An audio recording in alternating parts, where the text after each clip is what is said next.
6.25 특집 총대총 3탄 6.25 전쟁 당시 분대 지원하기로 격돌했던 M1918A2 브라우닝 자동소총 BAR 대 덱타리오프 보병기관총 DP28의 한판 대결. 그 마지막 시간. 자, 두 총의 바닥부터 아주 차근차근 꼼꼼하게 살펴보자고. BAR이 이 데이터상으로는 이 DP보다 훨씬 가벼운데 실제로 들어보면 더 무겁게 느껴진단 말이지. 이유는 바로 저 양각대 때문인데, 저 무거운 쇳덩어리를 왜 총구에다가 달아놨대? 총구 들림을 최소화하기 위해서지. 그러니까 양각대 무게만 1.4kg이라 꽤 효과가 있었어. 대신 총열 내구성은 이게 엉망이 될걸. 뭔 말이야? 양각대를 총열 끝에 달면 총열 중간에 달았을 때보다 이 거치해 놨을 때 총열이 더 많이 휘어. 아이고 오바는 뭘 얼마나 많이 인다고. 사격을 많이 해서 총열이 과열되면 이 탄자가 강선을 깎아 먹으면서 나갈 정도가 돼. 아니 그러니까 과열되지 않게 적당히 끊어 쏴야지. 그리고 말이야, 이 BAR은 양각대를 펼쳐서 총을 거치하면 총이 지 혼자 픽픽 자빠지던데, 아니 왜 이렇게 만들었대? 다 이유가 있지, 하기사님. 보통 이제 양각대가 설치된 상태에서 이제 포복으로 사격을 하다 보면은 이 밑에 탄창 낄 공간이 이런 식으로 부족하게 될 때가 상당히 많아요. 그렇기 때문에 이 경우에는 사수가 총을 살짝 옆으로 틀어서, 사수가 포복 자세에서 어느 방향에서든 탄창을 자유롭게 끼고 뺄 수 있도록 의도된 설계이긴 했습니다. 아무리 의도된 설계라고 해도 저렇게 양각대가 빙빙 돌아가면 이동강 사격할 때 좀 불편할 것 같은데? 그 BAR의 양각대는 사실 당시 기술로 미루어서 생각해 보더라도 별로 그 사용자의 편의성을 크게 고려하지 않았던 구조인 게 사실입니다. 보시면은 보통의 양각대는 간편하게 접었다 펼쳤다 할 수 있는 게 상식인데, 이 BAR의 양각대는 여기 옆에 보시면 이 나사죠. 나사를 조였다 풀었다 하는 식으로 고정을 했다가 풀었다가 합니다. 제작하기는 굉장히 편리한 양각대였겠지만 전선에서 병사들이 사용하기에는 정말 안 좋은 디자인이었고, 펼쳐놓은 상태로 사용한다든지 아니면은 심한 경우에 이 양각대 아예 제거한 상태로 사용하는 걸 선호했습니다.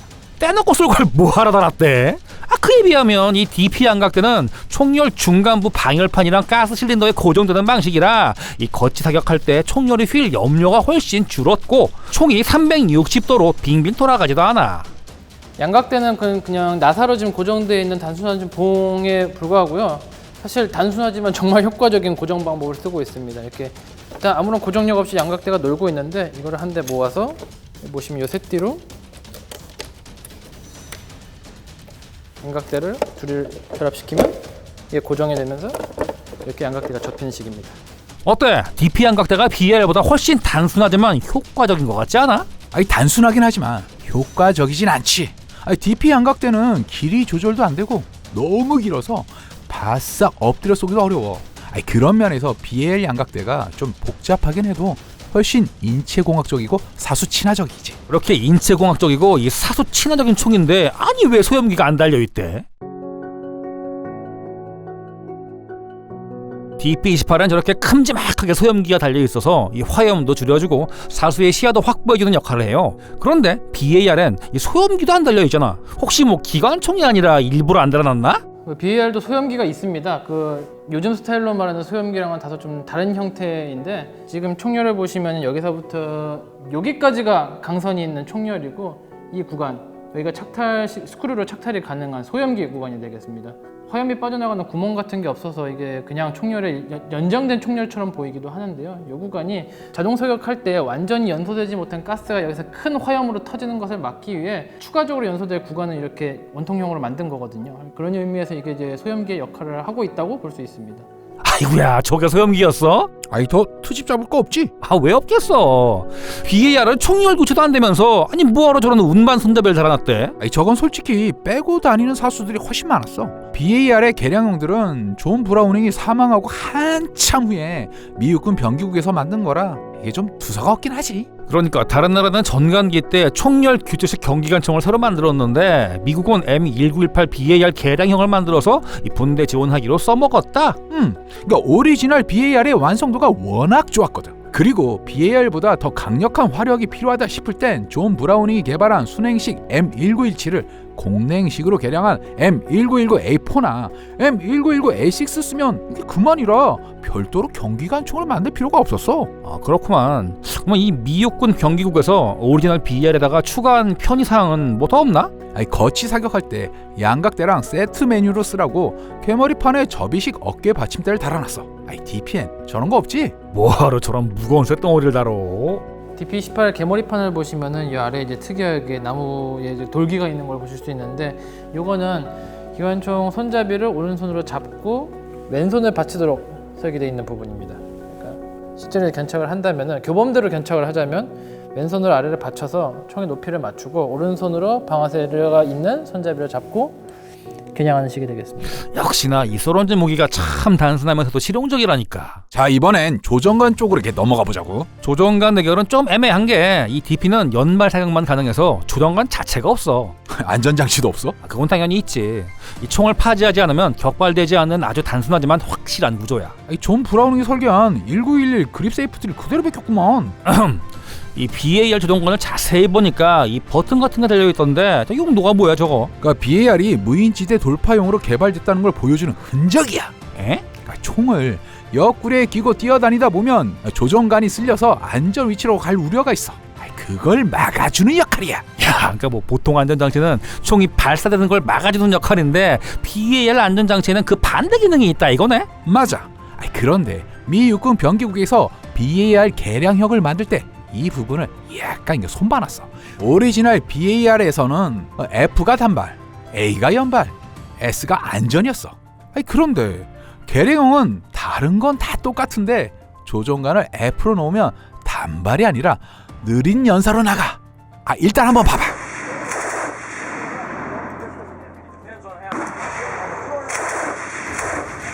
진짜 연소 속도가 확 떨어지는구만. 원리가 뭐야? 격발을 하면 누리새가 전진했다가 장약의 폭발력으로 후퇴하면서 유압 시 버퍼를 밀치고 시어에 딱 걸려서 정지돼.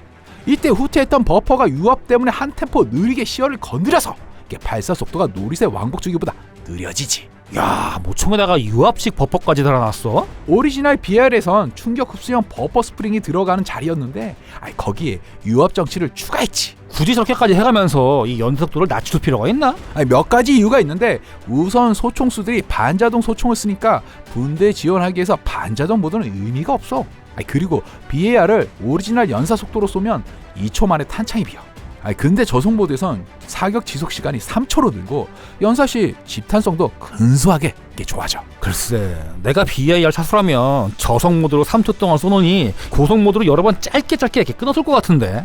그리고 유압 장치는 필연적으로 기름이 셀 수밖에 없어. 알지? 기름이 다 새면은 이 저속 모드 효과도 사라지지 않나? 뭐 그렇긴 하지. 아무리 살펴봐도 이 BAR에 특출난 구석이 없는데 DP28한테 질 자신이 없다는 망언은 어떻게 했대? 아직도 DP의 치명적인 약점을 깨닫지 못하고 있구만.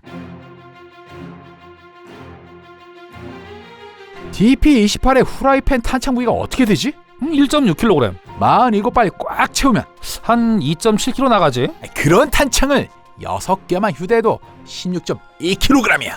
282발을 휴대하려면 DP28 본체보다 훨씬 무거운 탄창들을 휴대해야 되는 셈이야. 좋아. 그럼 BAR은 280발 정도 휴대했을 때 이 탄창 무게가 어떻게 되지? 280발 기준으로 9.8kg밖에 안 나가. 282발에 16.2kg인 DP28보다 6.4kg이나 가볍지. 이건 진짜 DP28의 치명적인 약점이야. 거기다 탄창 교체 시간도 BAR이 DP보다 훨씬 빨라서. 잠깐. 너 지금 그 말에 책임질 수도 있어? 당연하지. 하계사님, 이 탄창 교체 시범 좀 부탁드리겠습니다.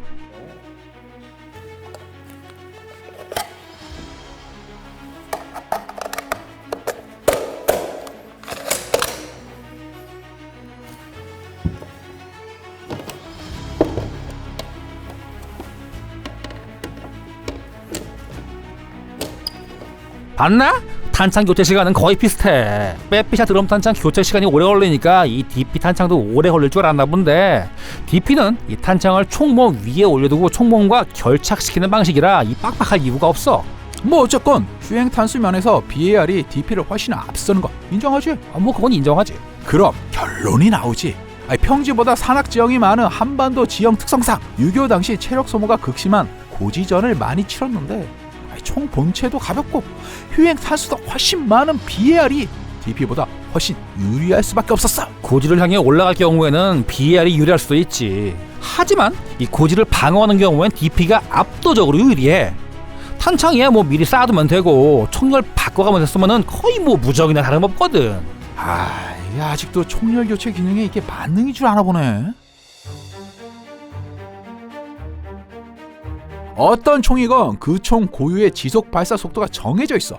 이 총은 분당 몇 발까지 사격이 가능하다 이런 식인데, 그 이상으로 쏘면 총열이 심하게 과열돼서 명중률도 떨어지고 심한 경우 약실이 과열돼서 탄약이 저절로 폭발하는 쿡오프 현상이 발생할 수도 있어. 그래서 이 BAR의 지속 발사 속도가 얼만데? 분당 60발. 아이고, DP는 지속 발사 속도가 분당 80발이에요. 총열의 방열판도 달려있어서 이 BAR보다 냉각에 훨씬 유리하거든. 어쨌건 분당 80발 이상은 못 쏜다는 거지? 뭘 또 이렇게 쫀쫀하게 구나. 두 탄창분, 그러니까 한 94발 정도는 시원하게 연사로 땡기고 총열 바꿔도 돼. 좋아.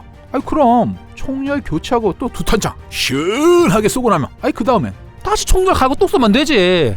예비 총열 2개씩이나 갖고 다녀? 그건 아니고 아까 쓰던 거 써야지. 두 탄장 연사로 땡기면 10초면 다 쏘는데 그동안 총열이 다 식어?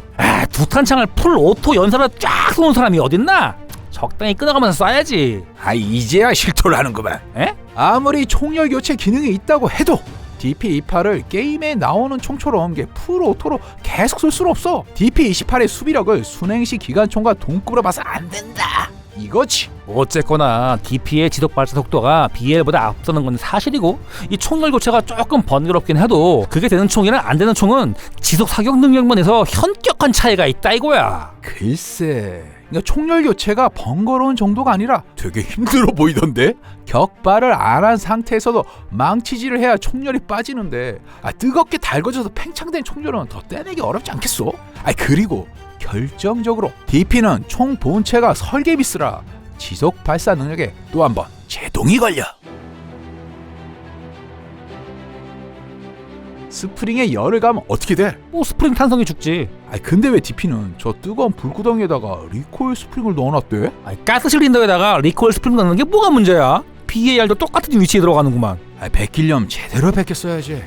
BAR 리코일 스프링은 가스 실린더에 생으로 넣는 게 아니라 가스 피스톤으로 한번 감싸서 넣는 방식이라 스프링이 고온구어 가스에 직접 닿지 않아. 별 트집을 다 잡네. 데카레포가 어련히 알아서 저렇게 설계했을까? 별 문제가 없다면 왜 DP 후속작에선 리코일 스프링 위치가 바뀌었지? 봐봐. 총몸 뒤에 봉을 연장해서 스프링을 넣어놨잖아. 덕분에 개머리판 파지할 곳이 없어져서 권총 손잡이를 달아놨어요. 그에 비하면 BAR은 1917년 처음 등장한 이래로 특별한 구조 변경 없이 베트남전까지 치러냈지. 바로 이게 오리지널과 짝퉁의 차이라는 거야. 짝퉁 아니라니까. 내가 말이야 이 내부 구조까지 언급하지 않으려고 했는데 어쩔 수가 없구만. 일단 DP는 기관총인 만큼 이 쿡 오프 방지 차원에서 약실 냉각에 유리한 오픈 볼트 방식이야. 평소에 놀이새를 후퇴 고정한 상태로 놓고 있다가 방아쇠를 당기면 놀이새가 전진해서 약실에 탄약을 밀어넣고 이 공이가 전진해서 격발이 진행되지. 이때 잘 보면 이 공이가 전진하는 동안 이 지느러미 같이 생긴 금속판, 즉 플래퍼가 이 좌우로 벌어지면서 놀이새를 총몸에 꽉 붙들어매. 저게 폐쇄기 역할인가? 그렇지. DP는 플래퍼록이라는 폐쇄 방식을 쓰는 총이야. 참고로 이 놀이새 실물은 저렇게 생겼는데 공기를 전진시키면 이 플래퍼가 저런 식으로 쫙 벌어져. 이게 생각보다 되게 큼지막하네. 그렇지. 이 발사되는 과정을 계속 얘기하자면 탄자가 총강을 빠져나가는 동안 이 고압가스가 가스피스톤을 밀어내고 이 가스피스톤과 직결된 놀이새가 후퇴를 시작해. 이때 이 벌어져 있던 플래퍼가 오므라들기 시작해서 탄자가 총강을 완전히 빠져나갈 때쯤 폐쇄가 풀리고 놀이새가 뒤로 끝까지 후퇴하면서 격발, 탄피방출, 재장전 과정이 이루어지지. 자, 그러면 이번엔 BR은 어떤 식인지 한번 얘기해봐. 오픈 볼트 방식인 건 DP랑 동일하고 약실 폐쇄는 라이징 볼트 록이라는 방식을 쓰는데 놀이새 뒷부분이 밀려 올라오면서 총몸과 결합되는 구조지. 이 BL은 폐쇄 방식부터 불안불안하구만. DP28의 플랫포럭 방식은 날개가 좌우 한 쌍이라 이 총몸에 가해지는 충격도 좌우 양쪽으로 골고루 분산돼. 그런데 BAR의 라이징 볼트록 방식은 충격이 총몸 한쪽으로만 가해지니까 이 내구성이나 명중률이 뒤처질 수밖에 없지 않겠어? 아무리 그래도 총열 고정식인 BAR이 총열 교체식인 DP보단 명중률이 나을 것 같은데. 뭐 이건 직접 쏴서 확인해보는 게 답이지만 뭐 여건상 그럴 수가 없으니까 일단 패스하자고. 하지만 굳이 쏴보지 않아도 저 부자연스럽게 튀어나온 총몸 안쪽은 내가 보기에 BAR의 약점이야. 딱 보기에도 쉽게 갈려나갈 것 같지 않아? 별 걱정을 다 하네. 저 파트는 교체식이라 마모됐다 싶으면 그냥 갈아 끼우면 그만이야. 야, 근데 이 DP는 저런 부품 교체 없이도 아직까지도 현역으로 뛰고 있는 거 알지? 자, 아직도 이 DP가 BAR을 베꼈다고 생각하나? 저렇게 완전히 틀린데? 그건 아닌 것 같아. 좋아, 그럼 대망의 마지막 라운드로 넘어가 보자고. 뭐 유효사거리 대결? 사실 뭐 대결이 할 것도 없지. DP 유효사거리가 압도적으로 길거든. 아유 말도 안 돼. 지난번 게런드랑 모식 나강 대결에선 유효사거리 차이가 40m밖에 안 났는데 이번이 250m 차이가 난다고? 그것도 DP28 총열 길이가 모식 나강보다 훨씬 짧은데. 자, 잘 들어봐. 소총은 가늠자 가늠쇠를 사용해서 맨눈 조준으로 인체 상반신 크기의 표적을 맞출 수 있는 최대 사거리를 유효사거리로 치지. 이렇게 정의한 이유는 소총이 전표적을 단발로 쏴서 명중시키는 무기이기 때문이야. 반면 기관총은 전표적이 아니라 화망을 형성해서 면표적을 제압하는 무기라 유효사거리의 정의 자체가 달라. 어떻게 다른데? 양각대로 총을 거치하고 맨눈 조준으로 연사로 쫙 쐈을 때 차량 크기의 목표물을 50%의 확률로 명중시킬 수 있는 최대 사거리가 기관총의 유효사거리지. DP의 유효사거리가 BAR보다 훨씬 긴 이유는 이 집탄성이 잘 나오는 우수한 설계와 적당히 무거운 무게 덕분이야. 오케이. 근데 유효사거리가 800m로 하는 게 이게 큰 의미가 있나? 2차 대전과 6.25 전쟁 당시 보병끼리의 교전은 대부분 300야드 내에서 발생했고 조준 사격으로 유효타를 날릴 수 있는 거리는 100야드 이내였다는 거 이거 몰라? 그건 소총일 때 얘기지. 교전 중에 300야드 거리에서 단발 사격으로 사람을 맞춘다는 건 진짜 어려워. 하지만 기관총은 점이 아니라 면으로 공격하는 무기이기 때문에 300야드 이상 먼 거리에 있는 적들도 충분히 제압할 수가 있어. 소총수 입장에서 이 유효사거리가 550m인 BAR을 든 분대 지원하기 사수랑 유효사거리가 800m인 DP 사수, 이 둘 중에 어떤 쪽이 더 든든할 것 같아? 솔직히 DP가 더 든든하지. 이제야 패배를 인정하는구만. 하지만 내가 분대 지원하기 사수라면 당연히 BAR을 쓸 거야. BAR도 무거워서 감당이 안 되는 판에 훨씬 무거운 DP를 두고 싸러. 나 절대 사양이야. 야, 우리 같은 약골들한테 분대 지원하기 같은 거 안 맡기니까 그런 걱정 안 해도 돼. 이번 대결은 진짜 결론 내리기가 어려운데 하계사님 의견을 들어보자고.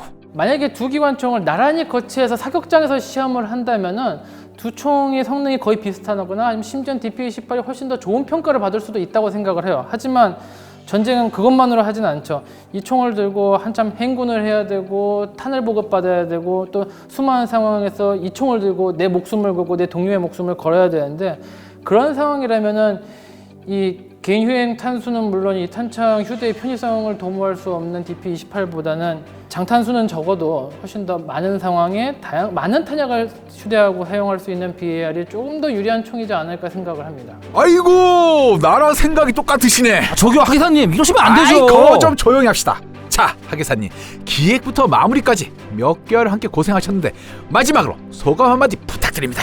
일단 개인적으로 상당히 재밌는 경험이었습니다.